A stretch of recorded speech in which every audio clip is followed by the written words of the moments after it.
Salve a tutti amici, io sono Riccardo Pasqualin e oggi vi voglio parlare del mio nuovo libro, Venezia Ispanica, spunti per un itinerario turistico, pubblicato da pochissimo, nel maggio del 2023, dalla casa editrice Club di Autori Indipendenti di Castellammare di Stabia.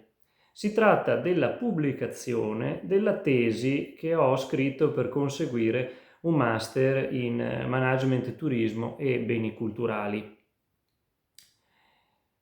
Una tesi essenzialmente è una asserzione che deve essere dimostrata con una serie di argomentazioni convincenti e la mia tesi verteva appunto su una questione inerente al turismo. Io ero sempre stato convinto che fosse possibile sviluppare, elaborare un itinerario veneziano legato ai collegamenti storici tra la città lagunare e il mondo ispanico. Ho studiato questi argomenti e con un lavoro multidisciplinare, interdisciplinare, sono riuscito a stendere un saggio che secondo me offre una panoramica e appunto una serie di spunti per lavorare a un progetto simile. Il mio testo è nato originariamente nell'ambito di un corso di storia dell'arte e della cultura, ma mi sono collegato anche a discipline come il marketing territoriale e quindi la valorizzazione del paesaggio, del territorio e l'organizzazione di eventi sul territorio. Io sono andato a indagare la storia, ma anche la letteratura, la storia dell'arte, il teatro, per cercare di comprendere quali sono stati e quali sono i punti di contatto tra queste due realtà culturali, il mondo veneziano e il grande mondo delle Spagne, il mondo ispanico. Possiamo dire che idealmente la mia proposta di turismo per spagnoli o di turismo spagnolo a Venezia, di carattere, di argomento spagnolo nella città di San Marco, può partire con una proposta di punto di ritrovo che potrebbe essere la scultura famosissima della Vecchia del Morter vicino a Piazza San Marco. Come molti sapranno, è un manufatto che si lega al famoso tentativo di sovversione dello Stato repubblicano veneto imbastito da un nobiluomo, Paiamonte Tiepolo, che voleva instaurare nel 1310 una sua signoria personale, un principato esclusivo della sua casata. Quindi, che collegamento c'è tra questa vicenda e la cultura ispanica? Il collegamento c'è perché un famoso drammaturgo spagnolo, Martínez de la Rosa, ha preso le mosse da questa vicenda per stendere un dramma storico, la Congiura di Venezia del 1310 appunto, che è considerata il primo afflato, il primo respiro romantico sulla scena madrilegna, per cui già da qui si trova un collegamento, ma poi ci sono tanti edifici che hanno un legame diretto con la storia spagnola. Noi possiamo già pensare che a Venezia c'è un luogo che si chiama Lista di Spagna, dove si trovava l'ambasciata spagnola a Venezia, attraverso la quale sono passate tutta una serie di congiure, di intrighi, di tranelli che sicuramente possono attrarre il turista curioso, che non va alla ricerca semplicemente di una sfacchinata avanti e indietro dalla stazione di Venezia Santa Lucia a Piazza San Marco. E la congiura più famosa, legata all'Ista di Spagna, legata alla presenza dell'ambasciata spagnola a Venezia, è sicuramente la congiura di Bedmar, a cui sono stati dedicati soprattutto dei testi teatrali.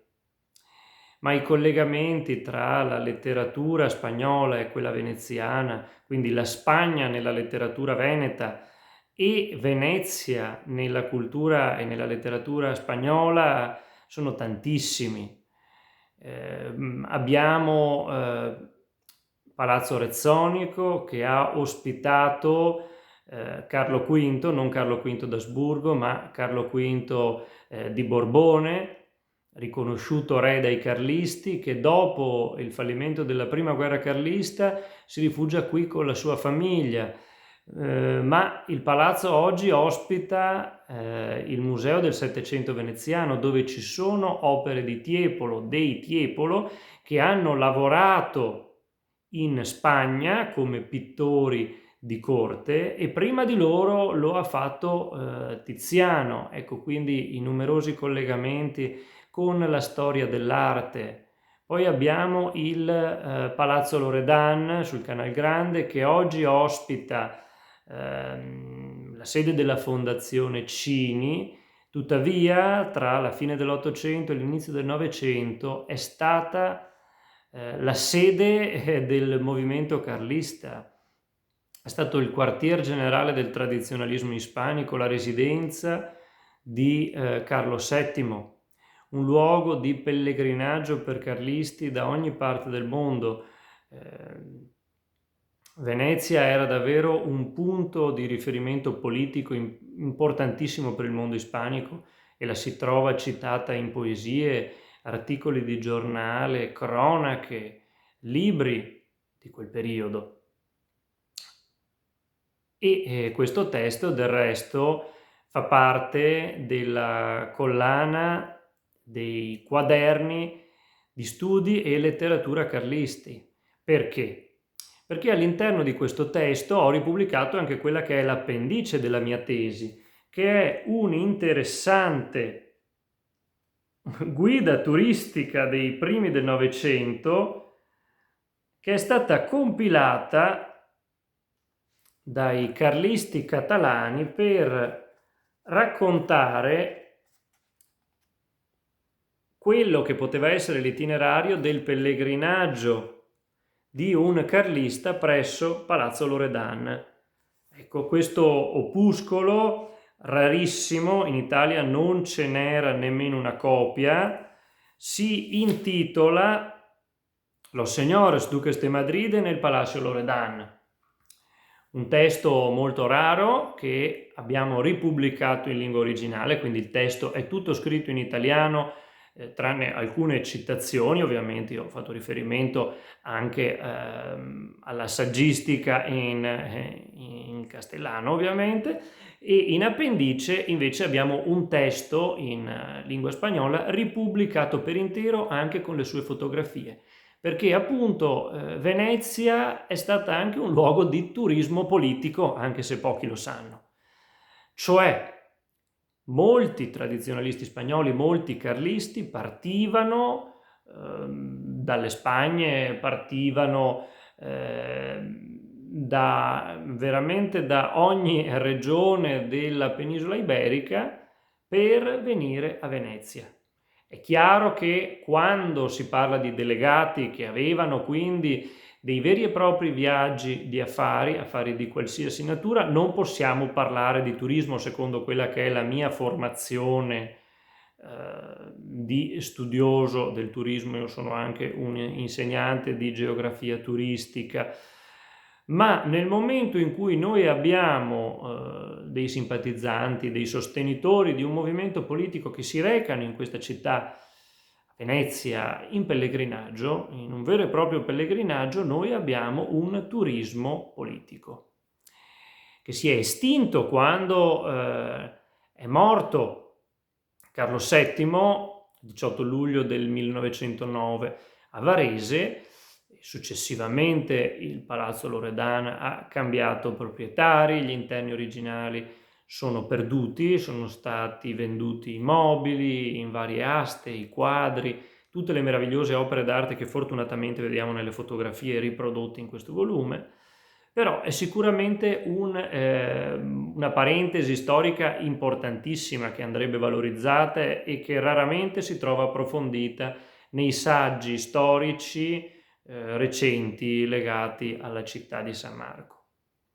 Ecco, molti di questi luoghi, io ne ho citati anche degli altri, hanno perso quelli che sono i loro arredi originali, tuttavia una guida ben formata deve riuscire a restituire un significato ai luoghi che fa attraversare ai turisti che le sono affidati.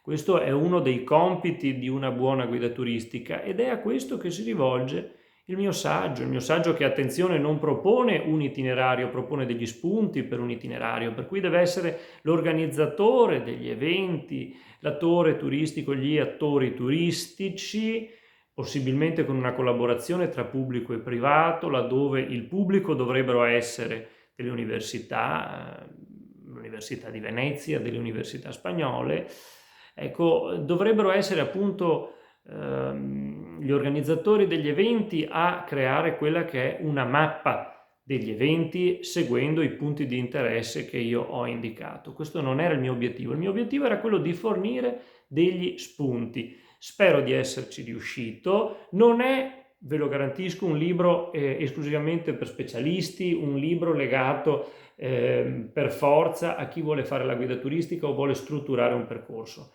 È un libro che si può rivolgere anche al singolo viaggiatore che vuole compiere da solo una vacanza di questo tipo. È un libro che può essere rivolto anche a una persona che vuole semplicemente studiare i legami tra Venezia e il mondo ispanico, per cui è un libro che può avere diverse finalità e immagino sia anche per questo che l'editore ha accettato di pubblicarlo e peraltro io ovviamente non posso che ringraziarlo. Ringrazio anche voi per l'attenzione e sotto al mio video troverete anche tutte le coordinate e gli indirizzi per ordinare la vostra copia del volume. Un caro saluto a tutti e ancora grazie di cuore per l'attenzione.